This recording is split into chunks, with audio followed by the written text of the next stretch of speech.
Hey, what's up there, YouTubers? It's me again, Brian, aka Gamer55551, and I just want to say I'd like to wish everybody hopefully they had a happy and safe last night or the first night of Hanukkah. So happy Hanukkah to everyone out there. Hopefully those who are celebrating that holiday, like I am, hopefully you guys are having a wonderful and safe Hanukkah, with whether it's with friends or family out there or anything like that.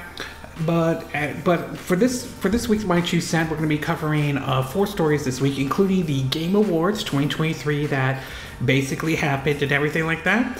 The official reveal of GTA 6, Grand Theft Auto 6. A bit of a controversy surrounding the PlayStation Store in terms of basically some people losing access to certain videos that they may have purchased when they were in the PlayStation Store. And of course, the first teaser trailer for the Fallout TV show for Amazon Prime is released and everything like that. So I'm going to go give my thoughts on these stories and everything like that. If you're interested in where I got the source of these information, links will be in the description of this video, assuming you're watching this on YouTube. But before we get started, I like to do what I like to call the quick My Two Cents, stories that kind of caught my attention, but I'm not going to go into a huge amount of, talk a huge amount of it though.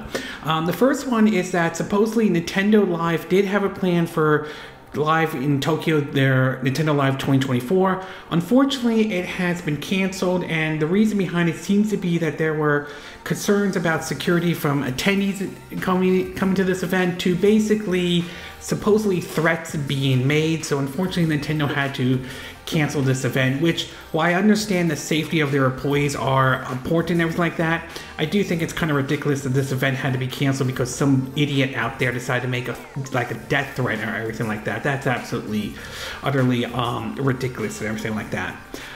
We also learned that originally there was supposedly that the upcoming Contra game Operation GALUGAS,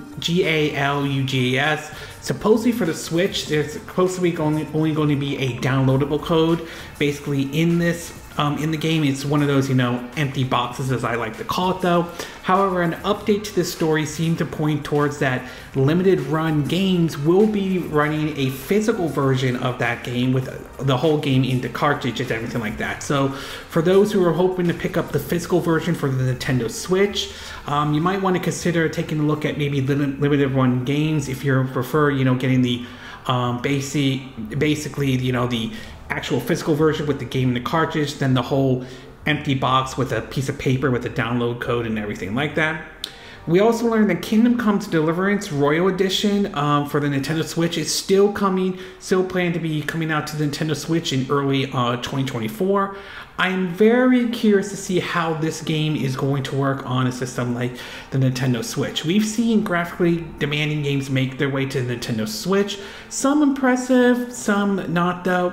There's no doubt that if this game does make its way to Nintendo Switch, there's going to be serious compromises that would have to be made to get it to run properly on the Nintendo Switch. So we'll see if the development team, Saber Interactive, is able to pull it off or not. So I'm kind of curious about it, but after the reports we've been seeing about Batman Arkham Knight and how that runs on the Nintendo Switch, I'm somewhat concerned and everything like that.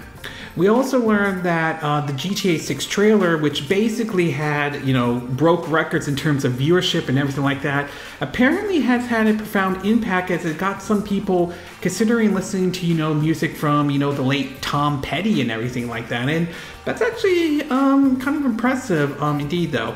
I do like some of Tom Petty's music, like Into the Great Wide Open, Free Falling, though, Pure, if I'm saying the name correctly, Pure of a Refugee. So I like some of his music every now and then. So I think this is really neat that it has opened the doors to people to listen to, some of the classics from Tom Petty, though. I mean, I remember when GTA Vice City came out, though, they had Phil Collins on there, and I'm sure there were people who were curious about some of his music, including the one that was played in Vice City Stories, In the Air Tonight and everything like that, although my favorite one from him is Another Day in Paradise and everything. We also learned that supposedly a report from IGN seems to indicate that there is a possibility that Sony might be taking over Bungie, and this has to do that things don't seem to be going very well at Bungie, especially with Destiny's 2 and everything like that, and there is the risk of the possibility that Sony could completely take it over and everything. So there is certainly some concerns going around over at Bungie and everything and all. So we'll see if this takeover does happen or not. I am kind of mixed on this, to be exact though. I mean, on one hand, it could be a good thing to fix maybe the situations going on at Bungie, but on the other hand, we've seen, you know, corporations take over other businesses, and sometimes they end up ruining it or making the situation worse. So we'll have to wait and see what plays out with this for Bungie and everything like that. But supposedly, the atmosphere over there is not very good at the very moment, though. We also learned that basically Embracer is continuing to lay off people and everything like that, as the developers of Insurgency they started laying off staffs at there. This follows the report that Free Radical will see some layoffs.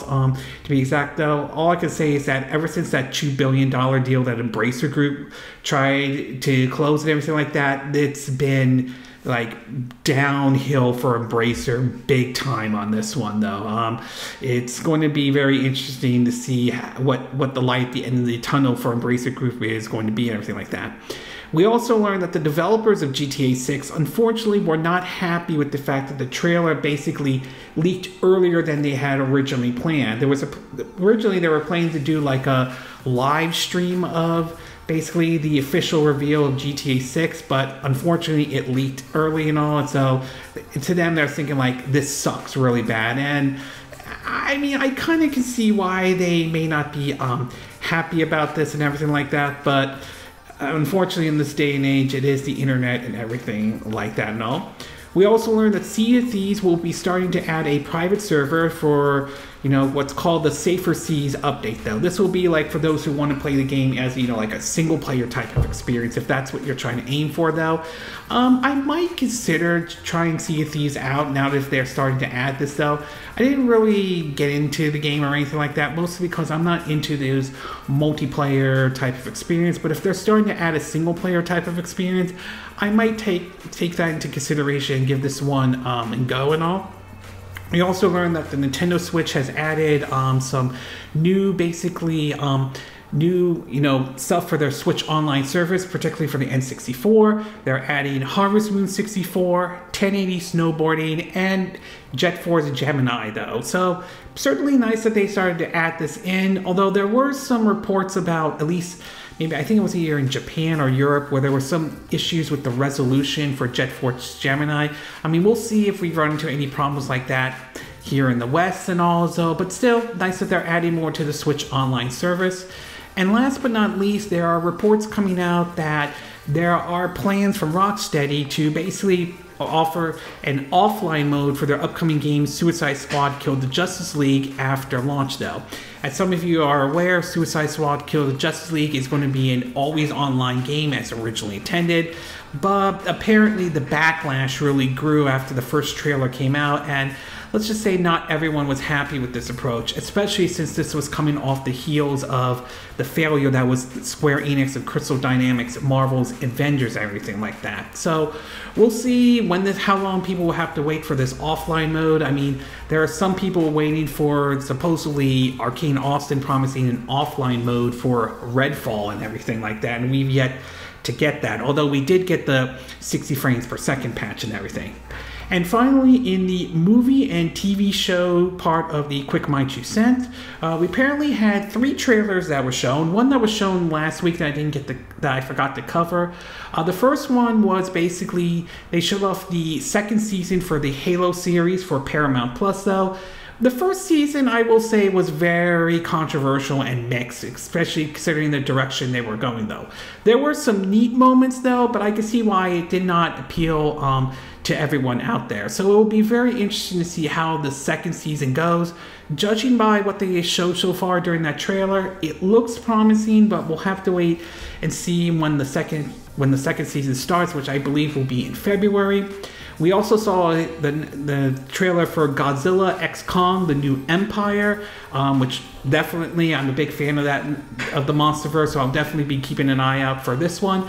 I am curious to see how this one. Interested to see if this is going to be, Kong and basically Godzilla teaming up with each other, facing a new threat and everything like that. And it does look like we have a picture. It looks like we've seen Kong's son or a relative or something like that. So I'm very, very curious about this one. We also saw the trailer for Furiosa, if I'm saying the name correctly, a Mad Max saga. Basically, judging from it, it sounds like it's basically a prequel to Mad Max Fury Road that came out back in 2015.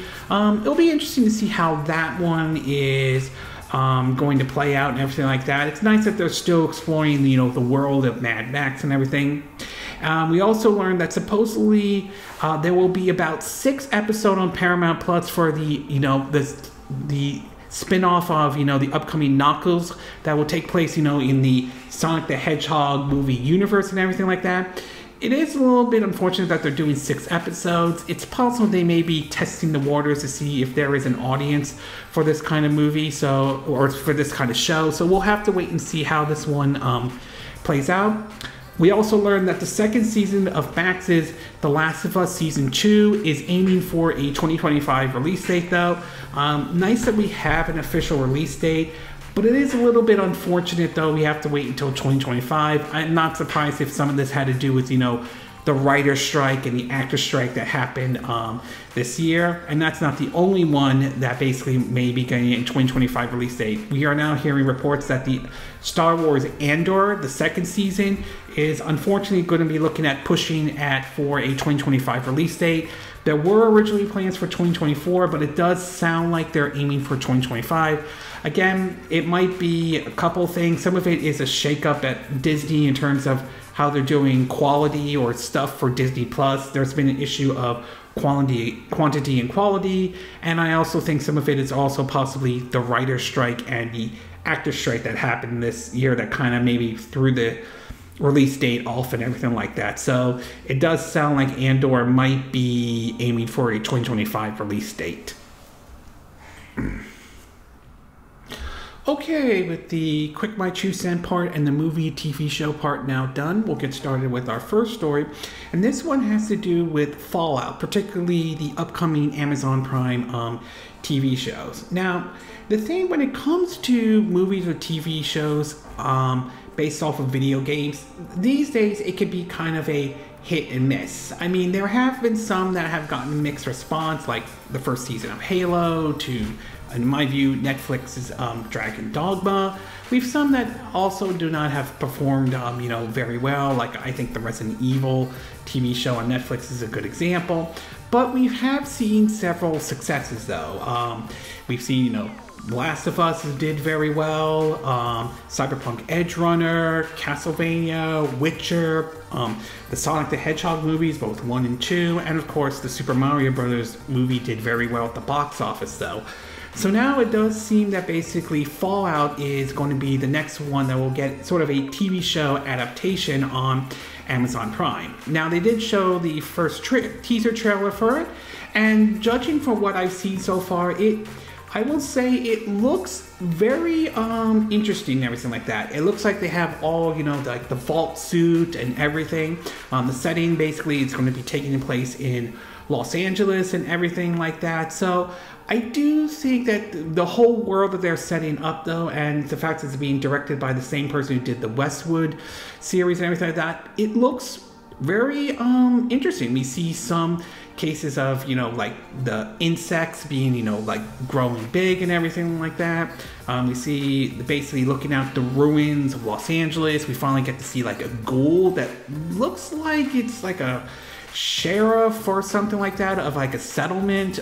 We also saw like basically what looks like a chaotic situation inside the vault and all. So there's certainly a lot of interesting set pieces that we have seen and everything like that.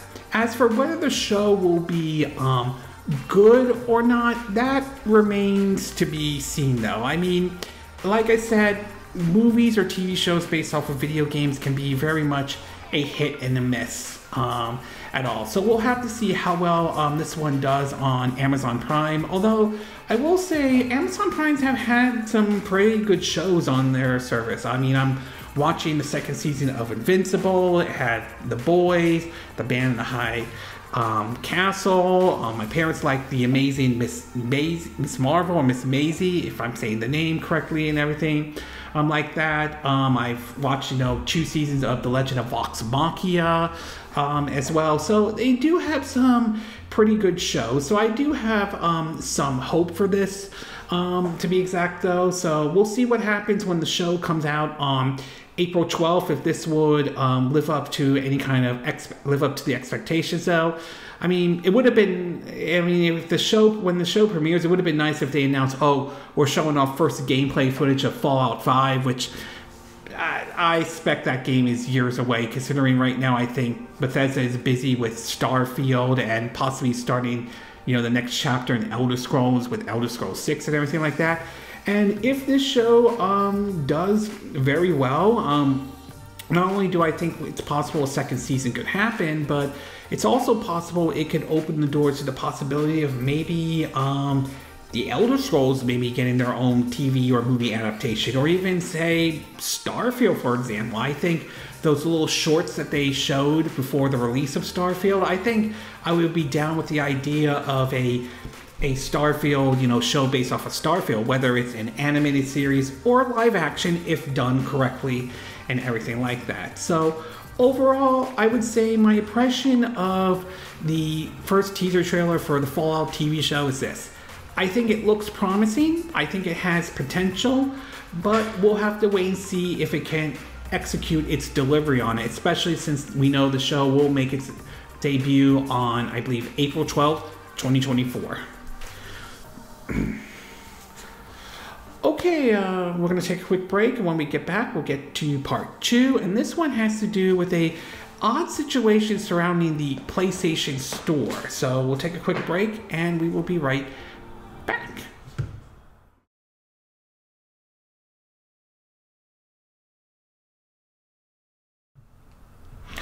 Okay, and we are back with part 2 of my 2 cent video, and for this one, we're going to be taking a look at the PlayStation Store, as it seems to be a situation that has kind of emerged, that kind of has reopened or has brought up another issue with this debate in terms of digital stores or digital purchase at all.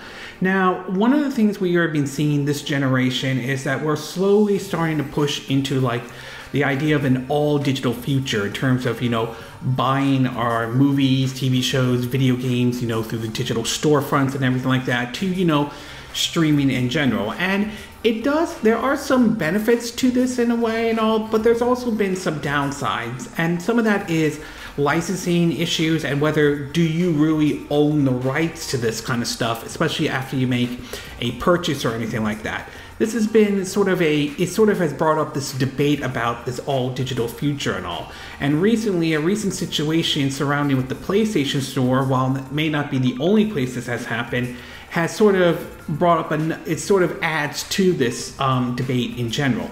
In an article from GameIndustry.biz, it reads, quote, PlayStation is removing purchases Discovery television shows from its platform by the end of this month. In a legal notice sent to users who have previously bought Discovery content on the PlayStation Store, the company said shows will be unavailable due to licensing issues from December 31st. Due to our current licensing arrangement with content providers, you will no longer be able to watch any of the previous purchased Discovery content, and the content will be removed from your library, the notice says. Over 1,300 seasons of shows will be removed as listed by PlayStation, including Animal Planet Presents, Cake Boss, Deadliest Catch, How Is It Made, and Mythbusters. Last year, PlayStation removed purchased content from Studio Canal, CANAL, due to an evolving license agreement with its content providers, leaving users unable to view purchased content in their library. Now, some of this has to do with, Discovery, the AT&T Time Warner deal, as I think that they're moving to try to move, Discovery content into, Max or HBO Max in general and all, from what I remember reading about.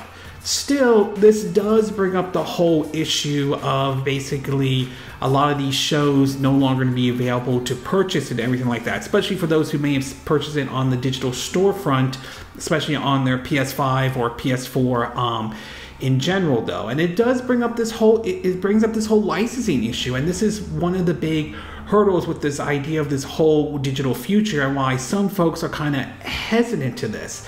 And in a way, I kind of feel sorry for these folks who basically spent their hard-earned money maybe buying some of these shows, even though some of these shows are basically reality shows. Nevertheless, it was still their money and they purchased it, and now that they're losing that purchase that they spend their hard money on. If anything, I think they should get a refund at the very least if they're basically going to lose access to these shows and everything like that. So I think, in fact, in general, I think a lot of these storefronts, including, you know, like the Nintendo eShop, you know, Xbox, Microsoft Store, and the PS Store, should definitely offer refund options though. I mean, look what Valve does with, you know, their options for refunds in general. I think there's maybe some areas to improve upon, but it is the right idea and the right concept and all. And I think Sony should at least give that offer for those who may have made purchases of certain shows on, you know, their PlayStation Store in general. And it just adds more to the whole debate about this all digital, you know, all digital future and everything like that, of do you really own the rights? Do you really, after you make the purchase and everything like that? So it just adds more to this debate and this discussion, and it's very unfortunate though. So overall, I would say this whole situation, even if it's not Sony's fault in any way, even if that's true, just adds more to this whole digital future debate in terms of, do you really own the rights to these stuff and everything after you made your purchase and all?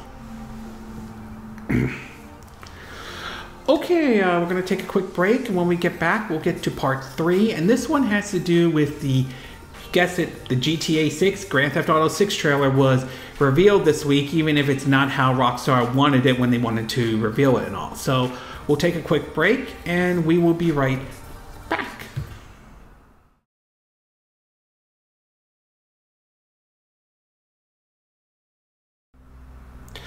Okay, and we are back with part 3 of my Might You Sit video, and for this one, I'm gonna give my take on the GTA 6, particularly the official trailer that dropped this week, even though this wasn't what Rockstar Game probably has planned, considering that the trailer leaked out a bit earlier than what they had originally anticipated. Now, GTA 6 has been in development for quite some time. There were rumors about them working on the next entry for quite a while. And then I think last year there was supposedly a prototype or a version of it leaked online to give us some sort of look at the gameplay or something like that.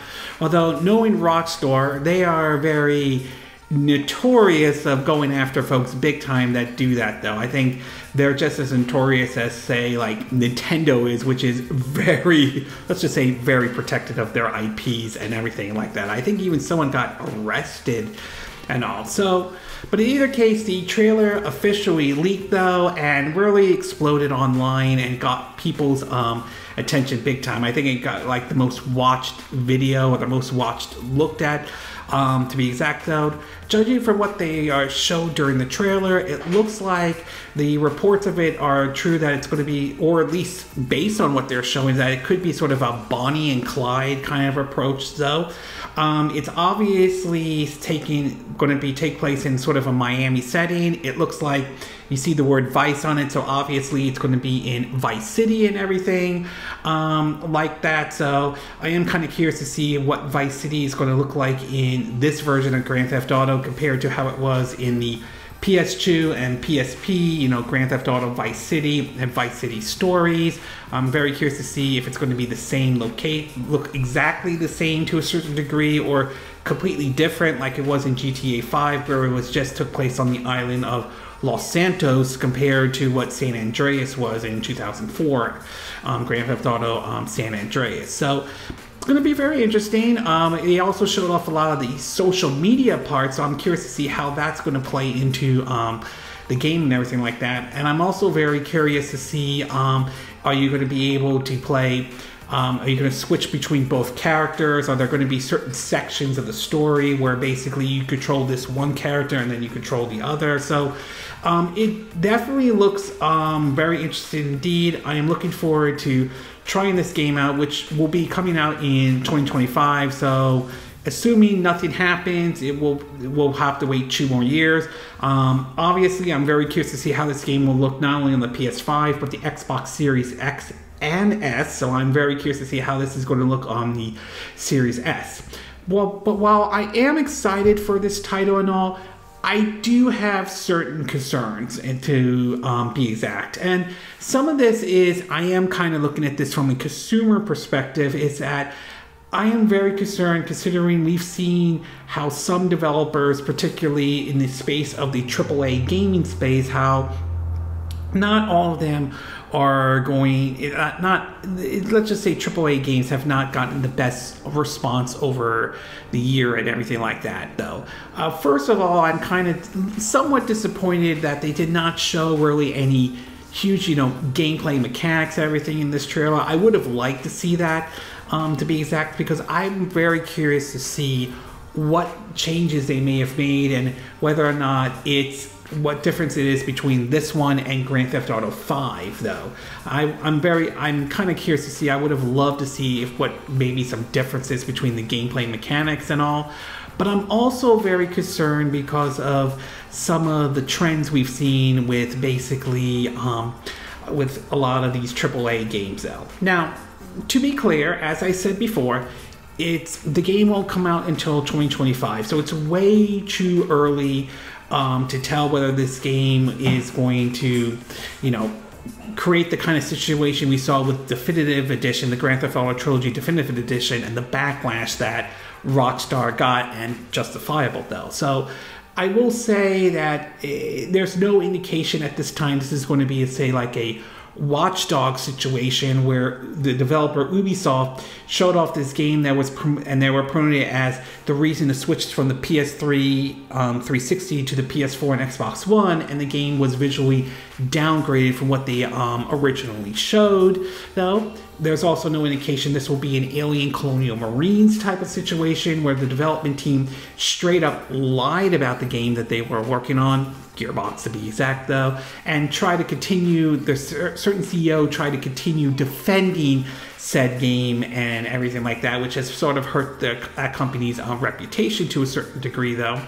And finally, there's no indication this is going to be basically a Fallout 76 or a Cyberpunk 2077, or dare I say a Redfall situation where basically the games launched at a very pitiful and not a great state, and it took years for those games to be built up to where they are right now, which is, outside of Redfall, though, more enjoyable than they were before, though. Still, I will admit I do have some concerns about that kind of situation happening, though. I know it's maybe too early to tell, but there's always those concerns that sort of linger, that you are hoping that Rockstar will hit the landing on this one, especially with Grand Theft Auto 6. There's also the fear of this being also, unnecessary microtransactions in this too, even if they try to pull a always online, considering they have GTA Online and everything like that, and that's probably making the money here and there. So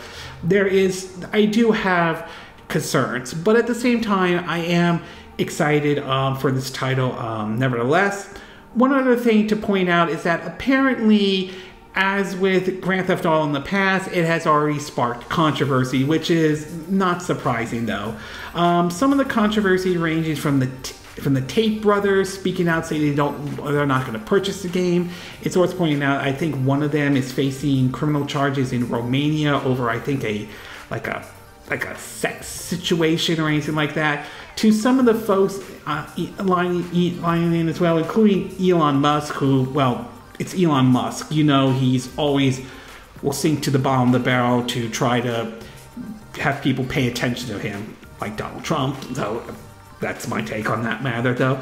To some folks even dragging in, the Israeli-Palestinian conflict into this, calling for a ban to GTA 6, to even, playing the moral and value card that we've seen before.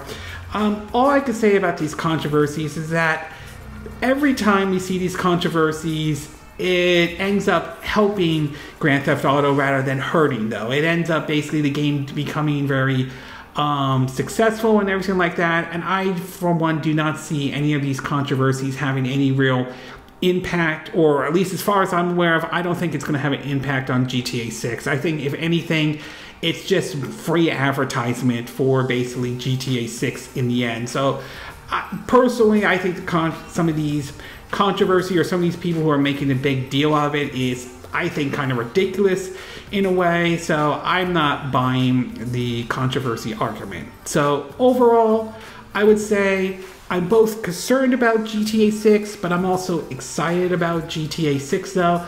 I'm hoping Rockstar can hit the landing, but we've seen how AAA games have been handled before in the past, so there's always that concern. And despite the controversy surrounding GTA 6 though, personally I think all these controversies are just ended up just doing nothing more than free advertising for GTA 6. So I don't foresee this game getting banned, or the controversy making it like blocking the game in general though, or anything like that. Okay, we're going to take a quick break, and when we get back, we'll get to our fourth and final part, and this one has to do with the Game Awards that happened on Thursday and all. So we'll take a quick break, and we will be right back.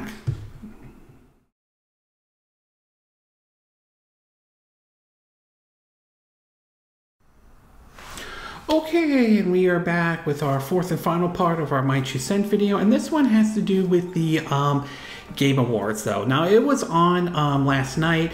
I didn't get a chance to watch all of it though, mostly because, I was at work and everything like that, and although I did get to watch some of it at home, I had to do a couple of things because unfortunately something was happening around here in the area of my condo and everything like that. So I didn't get to watch all of it, but I did get to watch some of it, to be exact though.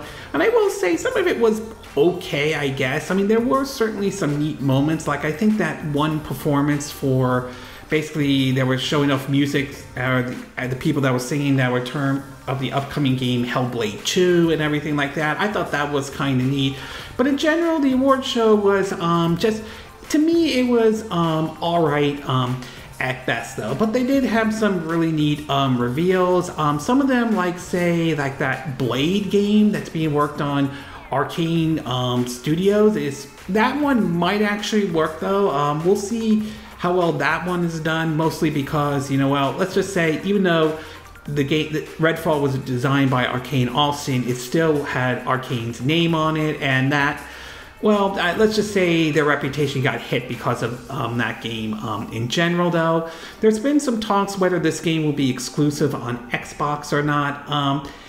I'm leaning towards the most likely. I'm thinking it probably is, though. I could be wrong, but I think most likely it might be exclusive for the Xbox, but we'll have to wait and see and everything like that, though.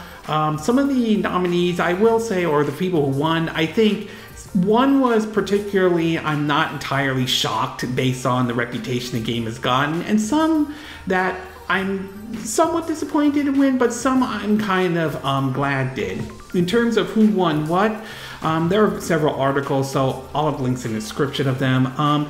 In terms of best esport event, that went to League of Legends World Championship 2023. Best esport coach went to someone by the nickname Potter. Best esport team went to JD Gaming. Best esport athlete went to someone by the nickname Faker.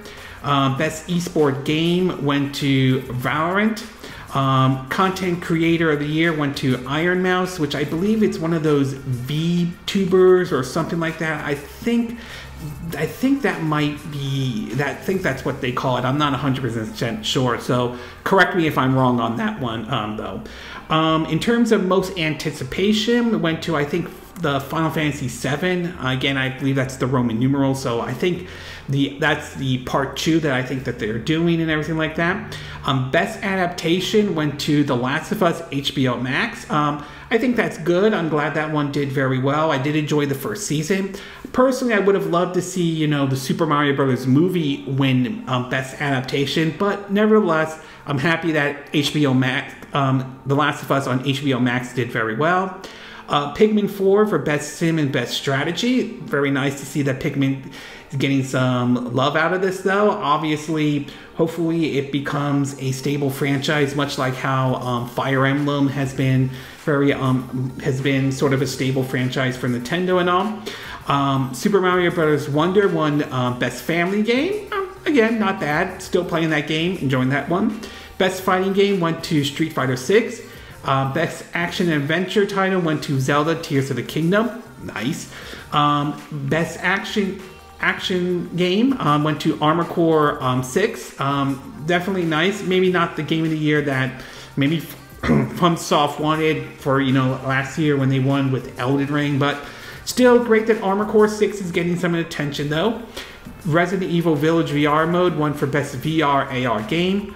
Honkai, Honkai Star Rail for Best Mobile Game. I've been trying this one out along with Genshin Impact on the PS5, and it's not bad from what I've seen so far. Yes, it's a mobile game. It's one of those gacha games, one of those free to play, so you do have to be careful with those kind of games. But based on my time with it so far, I'm seeming to like what I'm seeing right now, at least for those games, to be exact. In terms of Best Debut Indie Game, that went to Cocoon. Best Independent Game, Seas of Stars. Very happy to see that one doing well. I'm currently playing it on my Series S via Game Pass. Definitely enjoying the game. I hopefully get to review of that one soon, but glad to see Seas of Stars won Best Independent Game. Best Ongoing went to Cyberpunk 2077, though.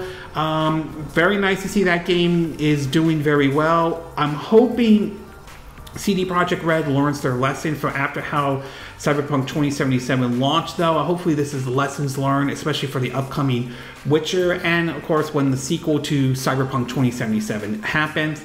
In terms of games for Impact, that went to TCHIA, Tacha, if I'm saying that name correctly, though. Innovation in accessibility, Best Sports and Racing Game went to Forza Motorsport. That's probably, I'm sure Microsoft's happy about that one. Best Audio Design went to High Five Rush. Again, definitely a fun game, worth checking out, especially if you have Game Pass and all that and everything like that. I definitely enjoyed that game and everything. Best Score and Music went to Final Fantasy 16, which is certainly nice. Not to mention, I believe they have a DLC out now, and I think there's another one coming up. I think it was Shadow Drop or announced during the Game Awards, so that certainly is nice, though. Alan Wake 2 won Best Game Direction, Best Game Narrative, and Best Art Direction. And the one that, honestly, I am not really shocked whatsoever that won Game of the Year. And in fact, I kind of figured this was, I think, given the amount of attention it got, I think a lot of us saw this one coming, and that is obviously Baldur's Gate 3 won Game of the Year. It also won Best Performance by Neil Newbon, Best Community Support, Best RPG, and Best Multiplayer. The fact that Baldur's Gate 3 won that, again, I'm not really shocked. I think, given the amount of attention the game has gotten this year, though, certainly I could foresee this one, seeing that odds were more in favor of that one going to win Game of the Year, and I'm not really surprised. Now, for context, I haven't tried it out yet, though. I'm thinking about getting it for the Series S, since we now know it's shadow dropped and it's available on there, though. Sadly, it's not on Game Pass, which is a little bit unfortunate, though, but still, they were able to deliver on what they promised to bring it to the Xbox consoles before the end of the year, so that certainly is nice. I'll admit, to some extent, when Super Mario Bros. Wonders or Tears of the Kingdom basically were nominated, though, I was hoping one of those would win Game of the Year. I'll admit that. Yes, I'm a Nintendo fan. I would like to see those games win, but I'm not really shocked that Baldur's Gate 3 won, though. I will say kudos to the studio that made that game, though. Obviously, you guys deserve it. You guys won this year and everything like that. So, it definitely, Baldur's Gate 3 definitely got a lot of attention though. Maybe not, I'm not sure on the same level as Elden Ring, but still, there's no doubt that game really blew up this year, to be exact though. And I'm looking forward to trying it out. Again, I'll think about maybe getting it on the Series S, not big on the multiplayer side, but definitely will be probably keeping an eye out for this one to try and everything like that. I will admit I am a little disappointed. I didn't see Best RPG. I don't know if I missed that by mistake or anything like that, but it is a little bit unfortunate Starfield didn't get nominated for Game of the Year, but again, like I said, nothing to lose sleep over. Another thing to point out that was kind of interesting was Sony themselves got nominated, especially Spider-Man 2, and yet they didn't really win this year, to be exact. So it's been a little unfortunate though. I mean, I've been playing Spider-Man 2. Good game if you liked, you know, the first 2018 Spider-Man though, but a little unfortunate it didn't win though. But for the most part, I'm glad to see that Microsoft did get some wins on this one, especially with Forza Motorsport and Hi-Fi Rush. And Nintendo certainly got some wins, especially with Best Action Adventure for Zelda Tears of the Kingdom, and Pikmin 4 winning Best Sim and Strategy, and Super Mario Bros. Wonder winning Best Family. So certainly Nintendo got some ones though, Microsoft did. And unfortunate for Sony to basically didn't win any, but they did show off some stuff though, such as God of War Valhalla. I think it's that new upcoming DLC and everything like that. I think it might be out now and everything like that. So I mean, obviously, for me, the overall takeaway from the Game Awards is that there were some neat announcements, though, including, you know, the Ori and the Blind Forest developers' new game, No Rest for the Wicked, or something, if I'm saying that name correctly. So there were some neat announcements, though, and the fact that Baldur's Gate 3 won Game of the Year shouldn't really surprise everyone, considering the reputation that game earned and everything like that. But as far as the awards goes in general, I would say they were all right though, and they weren't really, at least the presentation side of it though was okay, I guess. To be exact, I give Jeff Gearley, if I'm saying his name correctly, credit for really trying to make the Game Awards become very successful. I will absolutely give him credit for it though. But for me, the takeaway for the awards in general were, I mean, fine, but nothing special, just fine, to be exact. Okay, this concludes my 2 cent video for this week, for the week of December 3rd to the 9th, 2023. And again, these are my opinion. What are yours? What are your thoughts about the first teaser trailer for the Fallout TV show, though? Do you have high hopes for that show in any way? Do you think it will be a success at all? Or do you think it's setting itself up for failure and everything?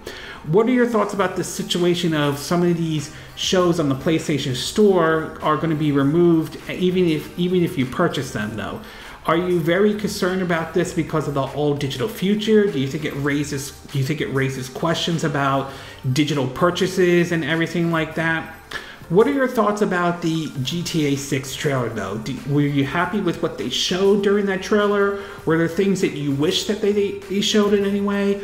Are you excited for this game, even though it will come out in 2025?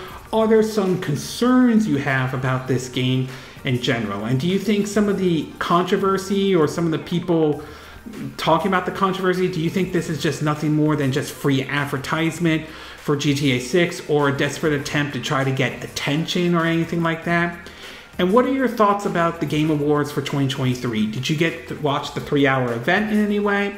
Did you enjoy the Game Awards? Did you not enjoy it at all, though? Were there certain games you were pleased that won certain awards? Were there games you wish won in any way? Did the fact that Baldur's Gate 3 winning Game of the Year, did that really surprise you, or you weren't really that surprised at all? Do you agree with what I said in this video? Do you disagree? Do you have a difference of opinion? As always, sound off in the comment section below. Let me know what you think. And if you do like this video, I hope you hit the like button. I will appreciate it. And I hope you do subscribe to my YouTube channel. If you do, make sure you hit the bell icon for notifications of any new videos I put up. Also, feel free to share this video if you want to, and feel free to donate to my channel if you like. You can do it through PayPal me, or Patreon, or Steam Labs. Links will be in the description of this video, assuming you watch this on YouTube. And I will see you again next time when I do another video. Hopefully that'll be soon. Until then, from Southern California, I wish you all a Good day then. Bye.